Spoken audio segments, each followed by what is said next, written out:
have a little bit of a fun fact for you guys. I am not perfect. I am not always motivated. I am not always productive. I hit snooze 5+ times. I eat the same things every day. I stay up way too late. I doom scroll. And I think that sometimes people tend to forget that, especially when you're on social media. They just look at your life and they're like, wow, you have it so put together. I have my guilty pleasures and my struggles and my bad habits, but there comes a point where you have to take ownership of those weaknesses, and that's when everything changes. I am so excited for this video because today I'm going to be discussing with you 10 healthy habits that I am starting to include into my daily routine. Also, make sure you stick around to the end because I will be sharing a bonus tip that has made the biggest difference out of all of these healthy habits. What about what the girls want? What about self-destiny?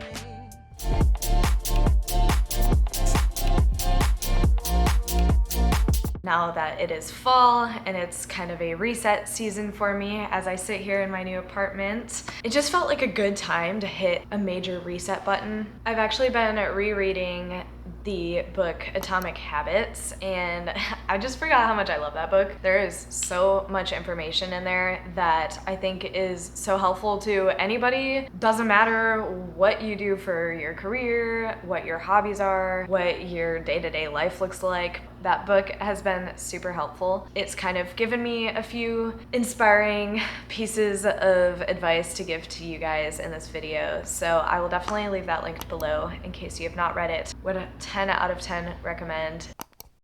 Now, I think when you go about building a healthy habit, it is so important to realize that it is not just gonna be some overnight drastic thing where all of a sudden you are going and doing all of these things at once. It takes time and they take effort and they take a lot of discipline. And I think that giving yourself some grace and realizing that it's not just magically going to fix itself.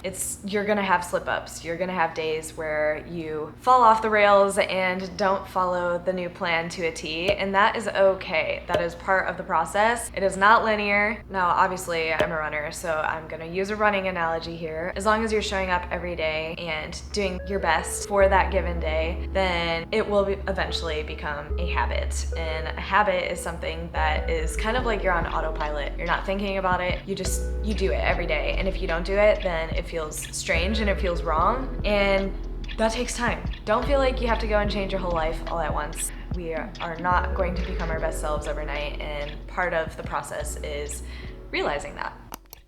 Now, the way I've structured this video is I'm going to be kind of walking you through a day in the life of Abby. I'm going to start by walking you through the healthy habits that I do in the morning, and then the afternoon, and then the evening. So it should be pretty easy to follow, but it's basically going to be like taking you along for the day and showing you the things that I have been doing recently. And habit number 1 is getting up before 9 a.m. Now, that may not seem very early to some of you, but I wanted to be very realistic with myself, and I felt like 9 a.m. was a realistic goal to set, at least for the first few months. If I'm getting up before 9 a.m. every day, even on the weekends, then in my book, that's a win. And I'm going to be honest, I have failed multiple times, especially lately. I have no doubt it will eventually become a habit, and hopefully, fingers crossed, I can eventually become a 6 a.m. girl. As much as it sucks to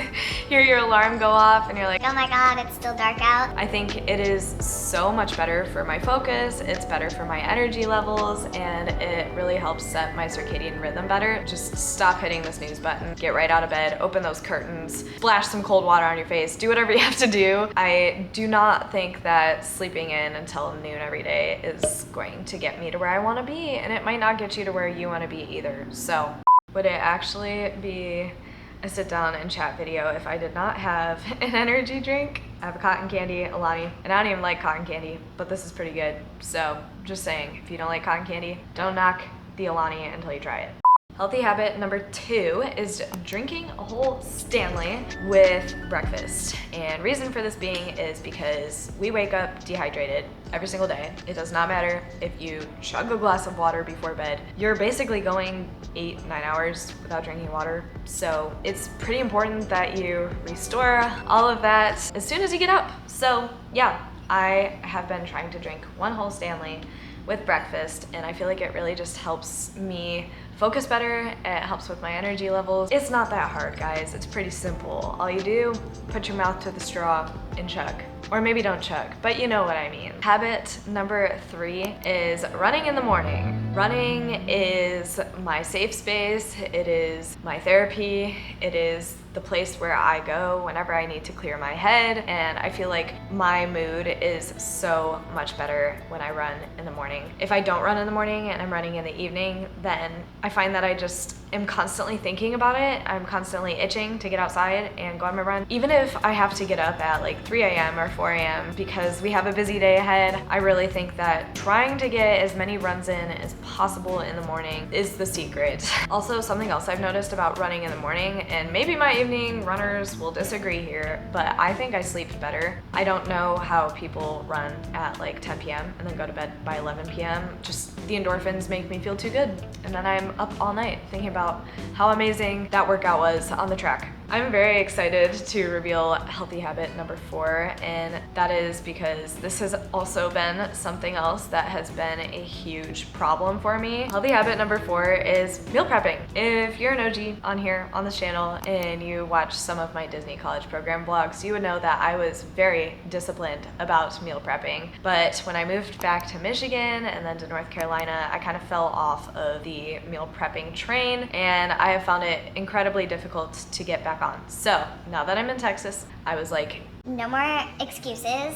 we are meal prepping. I am tired of eating the same things every single day and underfueling because I am bored. So yeah, if you're a busy gal or a busy guy, would 10 out of 10 recommending just picking one day a week, maybe even just for a few hours, meal prep. Chop your veggies, wash your fruits, you know, cook up some ground beef and some chicken. It doesn't have to be complicated, but even just having the basics done will give you so much more time and energy and effort to put towards other things. Healthy habit number 5 is work blocking / time blocking. You guys may or may not know, I'm a videographer and a photographer. I sometimes struggle to keep my business and my personal life and our other businesses organized. It can be very overwhelming. I feel like I have 10 different things going on at once all the time, and as somebody that definitely has a little bit of ADD, that is very problematic. One day, sat down for an hour and kind of worked with ChatGPT, and I made myself a pretty little work block. Basically, I broke up every single day what I wanted to be doing within those set hours, and it has really helped me. It has allowed me to put more focus on each task. I put my foot down and I'm like,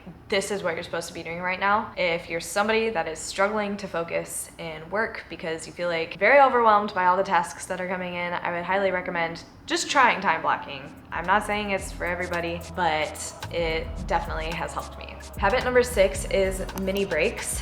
This is something else I've always struggled with because I get locked in to a task really, really quickly, and I won't leave. I will stay and I will edit, and I don't care if I have to pee so badly. I am going to stay there until I am done doing whatever I wanted to get done. I've set a new rule with myself that I have to take mini breaks every 2 hours because it is just not optimal to sit at a computer screen for 4 hours. Sometimes if I'm stuck on a clip or literally any task, I feel like stepping away even just for 5 minutes kind of allows me to reset my creativity and gives me the much needed energy boost that I was looking for and didn't even know I was looking for. Healthy habit number 7 is strength training in the evening. Now, I've always heard that it's better to strength train in the evening, but I guess just the stubborn part of me was like, No, I want to get it all over with now. I can tell you, since I have been training for this 3rd marathon of mine, the San Antonio Marathon, and I have been splitting up my workouts between running in the morning and strength training in the evening, I've noticed a big difference. It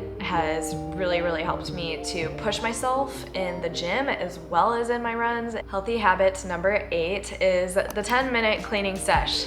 I do not want to go to bed with a dirty space and then wake up in the same dirty space. I think it is so important to set myself up for success the following day as well, and that is why my evenings are so incredibly important. And one of those things that I do is the 10-minute cleaning sesh. I will go through, I will wipe my counters, I will wipe out the fridge, I will swap the laundry, I will do the dishes, I will clean the floors, whatever is bothering me for that given day that I know will bother me if I wake up to it in the morning as well, I'm gonna do it. And I'm gonna try to do it in 10 minutes because I don't wanna be there for 30 minutes scrubbing things unnecessarily. Healthy habit number 9 is no work past 9 p.m. Ethan and I, if there's two that we struggle with on this list the most, it would be stopping work by 9 p.m. and waking up at 9 a.m. It is so hard to just shut it off for the day and be like, no, I am not gonna do that. I'm not gonna finish that task. And even if I had it on my to-do list, I'm not gonna finish that task. And it eats and eats and eats at you. But I know that once it becomes a habit, it'll be easier and we will be going to bed at a better time, which will allow us to wake up earlier, which will allow us to get the task done that we were being bothered by. The hardest part of working for yourself is really setting those boundaries. I know that not all of y'all work for yourself, but I think even if you have any side hustles or anything that you like to do in the evenings, taking those 1 to 2 hours before bed to just focus on you and focus on your health and focus on just winding down for the night is so important. And something I'd like to remind you guys of is that sometimes not working is much more productive. This is a reminder for myself as well. And that kind of leads me into healthy habit number 10, 1 hour of full relaxation before bed. I am talking no phones, no checking text messages or sliding into Instagram or whatever. I want that last hour before bed to be watching a brain rotting show, which may not be the best thing, but you know, it's fine. It helps me wind down for the night. I want that to look like stretching or washing my face and doing a face mask, taking a bath, whatever I need for that day. If you go to bed with the baggage, you're gonna wake up with the baggage, and I don't want to be waking up with a bunch of baggage. And surprise, I actually have a bonus tip for you guys, and this one I am very proud of myself. This has become a very solid good habit, and that is setting my priorities for the day. As somebody that makes a to-do list every day, I do not care if it is Saturday, Sunday, Monday, any day of the week, you can bet I have a to-do list, and my mood and my levels of anxiety were completely dependent upon how much I was getting done on my to-do list. It was so unhealthy. I should not be letting some piece of paper dictate how I was feeling for the day. I still write my to-do list because I'm a task girl. I like to check things off of my to-do list. It is very satisfying to me. I also think that it's okay if you don't get 100% of everything done on your to-do list every day. That's why I started writing down my top 3 priorities. Every day when I wake up, ask myself, what are 3 things that I must get done today? And I focus on those first, because at the end of the day, it doesn't matter if I didn't get to, wipe the floors down if that wasn't a priority, because I can do that tomorrow. At the end of the day, when I look at my to-do list and I'm like, oh man, like I didn't get that done, it doesn't feel as devastating as it did before, because I'm like, well, at least I got my priorities done. And it helps me feel proud of what I accomplished instead of beating myself up about what I didn't accomplish. Even if the day wasn't perfect, even if things didn't go as planned, at least I still have something to celebrate. Thank you guys so much for coming along in today's video and being a part of the whole fall reset process.